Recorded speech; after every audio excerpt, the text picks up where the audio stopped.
അബ്ദുല്ലാഹിബ്നു അംറിൽ നിന്നുള്ള നിവേദനം. ഒരാൾ മുത്തുനബിയുടെ അടുത്തു വന്നു ചോദിച്ചു, അള്ളാഹുവിന്റെ പ്രവാചകരെ, ജനങ്ങളിൽ അള്ളാഹുവിന് ഏറ്റവും ഇഷ്ടപ്പെട്ടവനാരാണ്?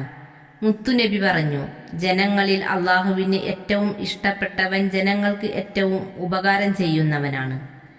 ഒരു സഹോദരന്റെ ഏതെങ്കിലും ഒരാവശ്യം സാധിച്ചു കൊടുക്കാൻ അവനോടൊപ്പം സഞ്ചരിക്കുന്നത് മസ്ജിദുൻ നബവിയിൽ ഒരു മാസം ഇഅ്തികാഫിരിക്കുന്നതിനേക്കാൾ എനിക്ക് ഇഷ്ടപ്പെട്ടതാണ്.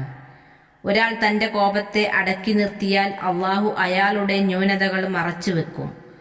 ആശിച്ചത് നടപ്പാക്കാനുള്ള ശേഷി ഉണ്ടായിട്ടും തന്റെ വിദ്വേഷം കടിച്ചമർത്തിയവന്റെ ഹൃദയത്തിൽ അള്ളാഹു അന്ത്യനാളിൽ പ്രതീക്ഷകൾ നിറക്കും. തന്റെ സഹോദരന്റെ കൂടെ നടന്നു അവന്റെ ആവശ്യം നിറവേറ്റി കൊടുത്ത ആളുടെ കാലുകൾ എല്ലാ കാലുകളും വഴുതി വീഴുന്ന നാളിൽ അള്ളാഹു ഉറപ്പിച്ചു നിർത്തും.